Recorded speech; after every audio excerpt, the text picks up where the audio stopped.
ಸಿಂಹರಾಶಿಯವರೇ ಕಷ್ಟ, ನೋವು ಮತ್ತು ಪರಿಹಾರ. ಸಿಂಹರಾಶಿಯವರ ಜೀವನ ಹೊರಗೆ ನೋಡಿದರೆ ಬಹಳ ಗಟ್ಟಿ, ಶಕ್ತಿಯುತವಾಗಿ ಕಾಣುತ್ತದೆ. ಆದರೆ ಒಳಗಿನಿಂದ ನೋಡಿದರೆ ಅವರ ಹೃದಯ ತುಂಬ ನಾಜೂಕಾಗಿರುತ್ತದೆ. ಅವರು ಎಲ್ಲರ ಮುಂದೆ ಸಿಂಹದಂತೆ ನಿಲ್ಲುತ್ತಾರೆ, ಆದರೆ ಒಂಟಿಯಾಗಿ ಇದ್ದಾಗ ಅವರ ಮನಸ್ಸಿನಲ್ಲಿ ಸಾವಿರ ಪ್ರಶ್ನೆಗಳು, ನೋವುಗಳು ಓಡಾಡುತ್ತಿರುತ್ತವೆ. ಸಿಂಹರಾಶಿಯವರು ಯಾವಾಗಲೂ ದೊಡ್ಡದಾಗಿ ಯೋಚಿಸುತ್ತಾರೆ. ಅವರಿಗೆ ಜೀವನದಲ್ಲಿ ಹೆಸರು, ಗೌರವ, ಹಣ ಎಲ್ಲವೂ ಬೇಕು. ಆದರೆ ಅದೇ ಸಮಯದಲ್ಲಿ ಅವರ ಜೀವನದಲ್ಲಿ ಕಷ್ಟಗಳು ಕೂಡ ದೊಡ್ಡದಾಗಿಯೇ ಬರುತ್ತವೆ. ಹಣಕಾಸಿನ ಕಷ್ಟ ಏಕೆ ಬರುತ್ತದೆ? ಓಂ ವೆಂಕಟೇಶಾಯ ನಮಃ. ಸಿಂಹರಾಶಿಯವರೇ, ನಿಮ್ಮ ಜೀವನ ಕಷ್ಟ ಜೀವನಕ್ಕೆ ಇದೊಂದು ಪರಿಹಾರ ವಿಡಿಯೋ. ಬನ್ನಿ ಕೊನೆವರೆಗೆ ಈ ವಿಡಿಯೋ ನೋಡೋಣ.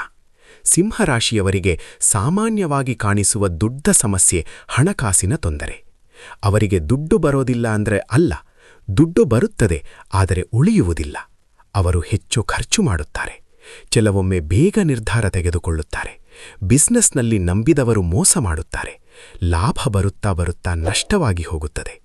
ಇದರಿಂದ ಅವರು ಮನಸ್ಸಿನಲ್ಲಿ ಯೋಚಿಸುತ್ತಾರೆ, ನಾನು ಏನು ಮಾಡಿದರೂ ಸರಿಯಾಗುತ್ತಿಲ್ಲ, ಯಾಕೆ? ಈ ಪ್ರಶ್ನೆ ಅವರನ್ನು ಇನ್ನಷ್ಟು ಟೆನ್ಷನ್ಗೆ ತಳ್ಳುತ್ತದೆ. ಬಿಸ್ನೆಸ್ನಲ್ಲಿ ನಷ್ಟ.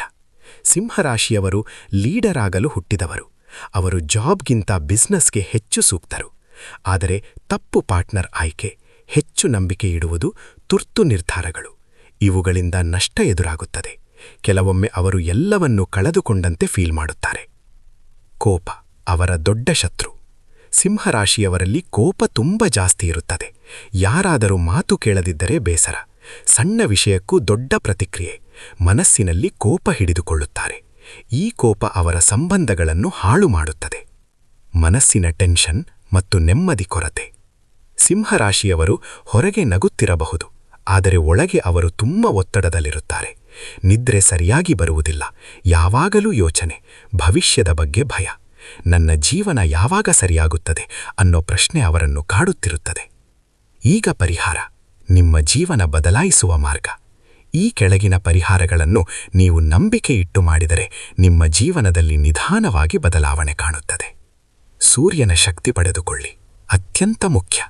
ಸಿಂಹರಾಶಿಯ ಅಧಿಪತಿ ಸೂರ್ಯ. ಪ್ರತಿ ಬೆಳಗ್ಗೆ ಬೇಗ ಎದ್ದು ಸೂರ್ಯೋದಯ ಸಮಯದಲ್ಲಿ ನೀರು ಅರ್ಪಿಸಿ. ಓಂ ಸೂರ್ಯಾಯ ನಮಃ 21 ಬಾರಿ ಜಪ ಮಾಡಿ. ಇದು ನಿಮ್ಮ ಆತ್ಮವಿಶ್ವಾಸವನ್ನು ಹೆಚ್ಚಿಸುತ್ತದೆ, ನಿಮ್ಮ ಅದೃಷ್ಟವನ್ನು ಜಾಗೃತ ಮಾಡುತ್ತದೆ. ಭಾನುವಾರದ ವಿಶೇಷ ಪರಿಹಾರ. ಪ್ರತಿ ಭಾನುವಾರ ದೇವಸ್ಥಾನಕ್ಕೆ ಹೋಗಿ ಕೆಂಪು ಹೂವಿನಿಂದ ಪೂಜೆ ಮಾಡಿ. ಎಣ್ಣೆ ದೀಪ ಹಚ್ಚಿ, ಸಾಧ್ಯವಾದರೆ ಬಡವರಿಗೆ ಅನ್ನದಾನ ಮಾಡಿ. ಇದು ನಿಮ್ಮ ಜೀವನದ ಅಡೆತಡೆಗಳನ್ನು ಕಡಿಮೆ ಮಾಡುತ್ತದೆ. ಕೋಪ ಮತ್ತು ಟೆನ್ಷನ್ ನಿಯಂತ್ರಣ. ಪ್ರತಿದಿನ 10-15 ನಿಮಿಷ ಧ್ಯಾನ ಮಾಡಿ. ಉಸಿರಾಟದ ಮೇಲೆ ಗಮನ ಕೊಡಿ. ನಾನು ಶಾಂತವಾಗಿದ್ದೇನೆ ಎಂದು ಮನಸ್ಸಿನಲ್ಲಿ ಹೇಳಿಕೊಳ್ಳಿ. ನಿಮ್ಮ ಕೋಪ ನಿಧಾನವಾಗಿ ಕಡಿಮೆಯಾಗುತ್ತದೆ. ಮನಸ್ಸಿಗೆ ಶಾಂತಿ ಬರುತ್ತದೆ. ಹಣಕಾಸಿನ ನಿಯಂತ್ರಣ. ಈ ನಿಯಮ ಪಾಲಿಸಿ. ದುಡ್ಡು ಬಂದಾಗಲೇ ಸಂಪೂರ್ಣ ಖರ್ಚು ಮಾಡಬೇಡಿ. 40% ಖರ್ಚು, 30% ಉಳಿವು, 30% ಹೂಡಿಕೆ. ಯಾರ ಮಾತಿಗೂ ತಕ್ಷಣ ಹೂಡಿಕೆ ಮಾಡಬೇಡಿ. ಯೋಚಿಸಿ ನಿರ್ಧಾರ ತೆಗೆದುಕೊಳ್ಳಿ. ಗುರುಬಲ ಹೆಚ್ಚಿಸಲು. ಗುರುಬಲ ಇದ್ದರೆ ಜೀವನದಲ್ಲಿ ಬೆಳಕು ಬರುತ್ತದೆ. ಪ್ರತಿ ಗುರುವಾರ ಹಳದಿ ಬಟ್ಟೆ ಧರಿಸಿ. ಓಂ ಗುರುವೇ ನಮಃ 21 ಬಾರಿ ಜಪ ಮಾಡಿ. ಬಾಳೆಹಣ್ಣು ದಾನ ಮಾಡಿ. ಗುರುಬಲದಿಂದ ನಿಮ್ಮ ಜೀವನಕ್ಕೆ ಒಳ್ಳೆಯ ಅವಕಾಶಗಳು ಬರುತ್ತವೆ. ಅದೃಷ್ಟ ಬಲ ಹೆಚ್ಚಿಸಲು ಮನೆ ಸದಾ ಸ್ವಚ್ಛವಾಗಿರಲಿ. ಪ್ರತಿದಿನ ದೇವರ ಪೂಜೆ ಮಾಡಿ. ಪಕ್ಷಿಗಳಿಗೆ ಆಹಾರ ನೀಡಿ. ಹಿರಿಯರ ಆಶೀರ್ವಾದ ಪಡೆಯಿರಿ. ಇದರಿಂದ ನಿಮ್ಮ ಅದೃಷ್ಟ ನಿಧಾನವಾಗಿ ಬೆಳೆಯುತ್ತದೆ. ಜೀವನದ ಸತ್ಯ.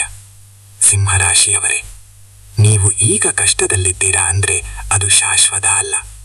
ಈ ಸಮಯ ನಿಮ್ಮನ್ನು ಬಲವಾಗಿಸಲು ಬಂದಿದೆ. ಈ ನೋವು ನಿಮ್ಮನ್ನು ದೊಡ್ಡ ವ್ಯಕ್ತಿಯಾಗಿಸಲು ಬಂದಿದೆ. ಒಂದು ದಿನ ನೀವು ಹಣಕಾಸಿನಲ್ಲಿ ಬಲವಾಗುತ್ತೀರಿ. ನಿಮ್ಮ ಬಿಸ್ನೆಸ್ ಯಶಸ್ವಿಯಾಗುತ್ತದೆ. ನಿಮ್ಮ ಮನಸ್ಸಿಗೆ ಶಾಂತಿ ಸಿಗುತ್ತದೆ. ಈ ಮಾತು ನೆನಪಿಡಿ. ಸಿಂಹ ಯಾವಾಗಲೂ ಹೋರಾಡುತ್ತೆ, ಆದರೆ ಕೊನೆಗೆ ಅದು ಗೆಲ್ಲುವುದು ಖಚಿತ.